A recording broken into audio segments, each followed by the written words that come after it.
Hey guys, welcome back to Yu-Gi-Oh! Forbidden Memories. Last left off, I got completely owned by Maximilian Pegasus. Maximilian is actually his first name in the English dub of the anime. Anyway, I showed you how tough he can be. I mean, he was pulling out strong monsters, and I got a bad hand. And let me tell you, a bad hand will, in fact, lead to your, losing.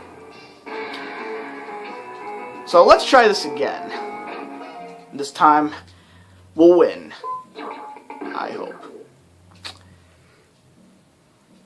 I'm going to stick with the cards I have. I'm pretty sure I can beat him. Again, it takes some luck. This is where the luck factor will come in. So see, I'm not getting a very good hand here, but I believe I'll save some of these creatures though. But we will get rid of the ones we don't need. By the way, in the actual card game, there's a card called Monster Reborn. There's certain cards out, but the one that's mostly known as Monster Reborn. Basically, see, when cards get destroyed, cards that are used and whatnot, go to this place called the Graveyard. See, in the Graveyard, it's where basically all your cards are stored, like ones that get destroyed or left the field. But in Yu-Gi-Oh! Forbidden Memories, there is no Graveyard. When a monster dies, there's really no way to get it back, as you duel and whatnot, so you can't just reborn it. Yeah, disadvantage there, unfortunately. I'm kind of surprised they didn't give you that option. I don't know. Kind of odd. Maybe it's part of these prototype rules I've heard of. Maybe there's no graveyard in there. I don't know. It doesn't matter. So anyway, I've gotten Twin-Headed Thunder Dragon. Now, I forgot to mention this. Pegasus is another person who will have this rare chance of drawing this ridiculously powerful card. Guess what it is? You've seen it before. Haishin used it on me. Meteor Black Dragon, 3,500. He actually has 3 of those cards in his deck. Yeah, sometimes he'll actually play on his first turn. Other times, as a duel goes on, he might just spring it on you randomly. It's random. Again, because, see, the cards in his hand, as I said before, see, when he draws, it's like he's not actually drawing the cards that he, has. As if he's programmed to have specific cards in his hand and to activate them at certain times, depending on what's on his field and what's on my field. Mostly, what's on his field. If he has, more than one monster and stuff, and I only destroyed one of his monsters and let another one of his lives, he'll probably activate Raigeki, which will destroy all my monsters, leaving me defenseless. And he has 3 copies of those cards, and he'll just so happen to have all 3 of those copies in his hand. Sometimes he won't use it immediately, and other times he will. See, I'm thinking it's all part of some programming, really. Anyway, I'm having better luck here, and again, this guy, you want to S-Tech to get, his best cards. Get this, one time I got a D power ranking on this guy, and he gave me Meteor Dragon. You just saw it. Now, see, funny thing, Meteor Black Dragon, Meteor Dragon. See, there's a card in this game called Red Eyes Black Dragon, which you can get. In the actual card game, you'd have to use polymerization if you use Red Eyes Black Dragon with Meteor Dragon to get Meteor Black Dragon. Also, if you remember a card called Black Skull Dragon, you'd have to fuse the Red Eyes Black Dragon with a card called Summon Skull, which also in this game is also a rare card. You can only get it by fusioning. You can't really get it as a separate card. Yeah, and in this game it actually works the same thing too. If I got a Meteor Dragon and a Red Eyes Black Dragon into my deck and fused them in this game, they would make Meteor Black Dragon. Same thing with Summon Skull with Red Eyes Black Dragon, Black Skull Dragon. But see, also, which is kind of funny, I'll bring that up later. So yeah, sometimes getting a best ranking is actually bad, and Pegasus' case, sometimes he won't really give you any good cards on A's and S's. One time when I got a C power rank on him, he gave me an equip spell called Dragon Treasure, which increases the power of dragons by 500. So yeah, it's crazy there. Crazy. You could make a drinking game with all the times I keep saying crazy, and that's weird, or that's strange, and that's interesting. Defeat can be bitter, indeed. And there's the eye. It's actually in his eye socket, his left eye. That's why the hair is covering it. So when that eye goes, he actually doesn't have an eye anymore. Oh dear. So I guess I sucked out his eye.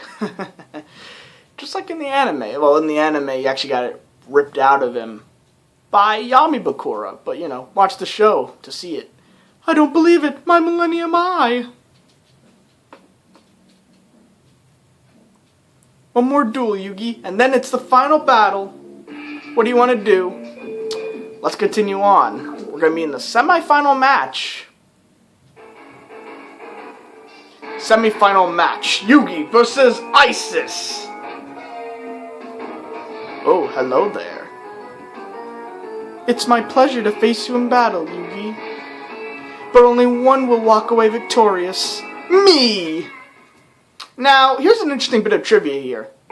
When this game came out, we weren't at the part in the anime where, like, say the Millennium Scales or even the Millennium Rod or even the Millennium Necklace were even introduced.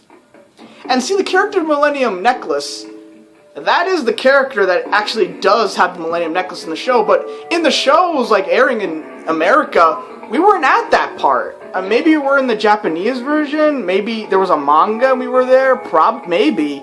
But it's like, it's so weird, because like, if you got this far in the game as a kid, it's like, you'd have no idea who this is. Plus, in the show, her name isn't Isis, it's Ishizu. And plus, you saw her face there, I mean, she had a really, like, weird face and all that, like, kind of an evil type looking one. That's not like her. In the show, she's not like that at all. She's actually a good person and whatnot. Well, it's odd that, like, she's like that, so it's kind of weird. Isis is actually in the final season of Yu-Gi-Oh!, the original series and whatnot, there is, there actually is a character called Isis. It's an ancient Egyptian, like, ancestor of Ishizu and whatnot. Like, it's a person who looks exactly like Ishizu, only she's called Isis there, so. But we weren't at that part either, so I have no idea. Anyway, let's take her on. Now, if you recall, I mentioned a person named Mako Tsunami. He essentially in the show was the water guy, the fish guy, the freaky fish guy. Yugioh Bridge. Anyway. For some reason, they decided to give Ishizu, because in the show, she had like a spirit deck full of like spirit cards, like fairies, I believe, spellcasters, light-based creatures. But in this game, they gave her a water deck. A water-type deck with sea serpents and all that, so it's like, it makes me wonder, because like, geez, that's Mako Tsunami's thing. Anyway, Ishizu, she's actually really tough.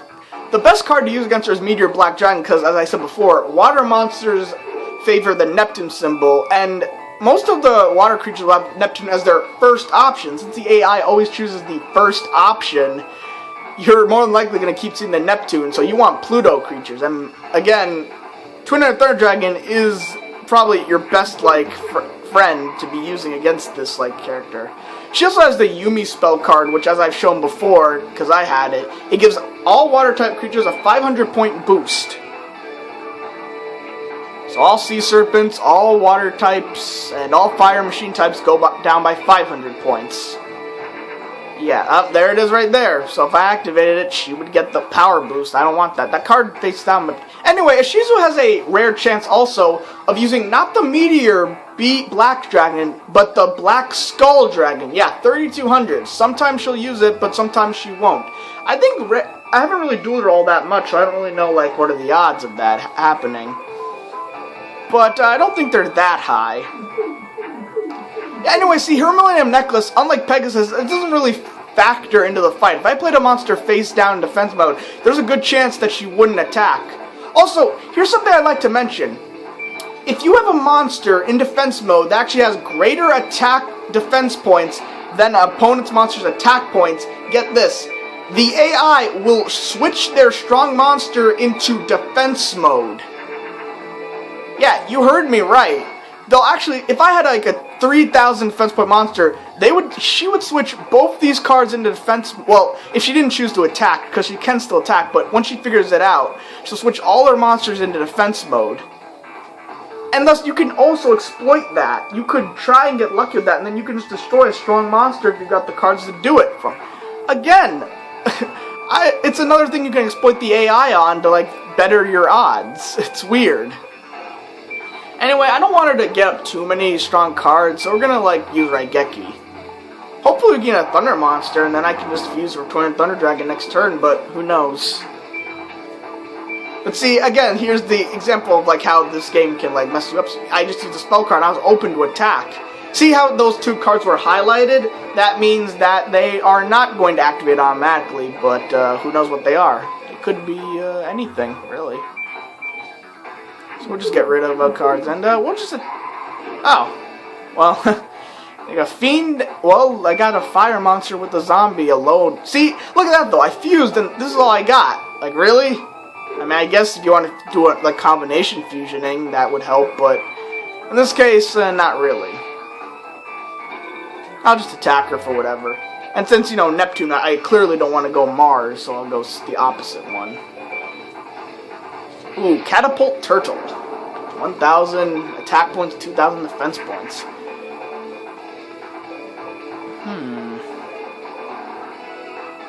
I could form Garvis, but I think I will... well, I'll fuse Garvis, but I'll also make Flame Cerberus. Now watch this.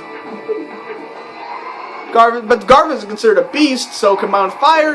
And the cool thing about Flame Cerberus is he's built for Jupiter monsters and Neptune monsters.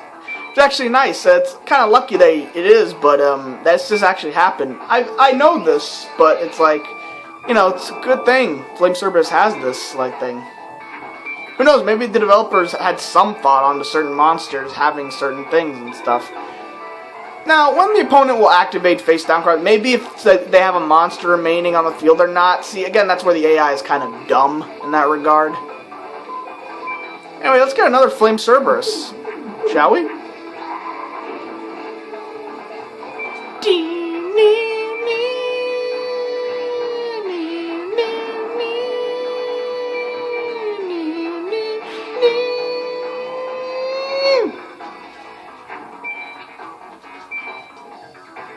Yeah, so it's, again, like I just said, kind of odd that they'll just switch in defense mode. Certain cards with base attacks of 3,000 or higher, the AI will actually leave the monster in attack mode. Even if you have a strong monster out in the field and they know it, they will just leave it in attack mode. So yeah, it's like they'll put everything else in defense mode if it's too strong defense points or attack stat, but ones that are, but they're stronger monsters, they'll just leave it in attack mode. Probably to like avoid losing a lot of life points, I suppose. But it's like, why not do that for a lot of your creatures? But then again, it's your gain and your benefit. And again, you're going to need all the advantages you can. All these little things can add up and help you win in this game. And it's so satisfying, I think, to like be able to do that. Wasteland. That's actually a field spell card. Kind of funny. A water duelist gave us a wasteland. How ironic. Well, one with the water type deck gave us a wasteland, but very ironic there. Yeah, she's a little angry. And, oh yeah, kind of nice that you actually get to see the Millennium item on the person. On her neck.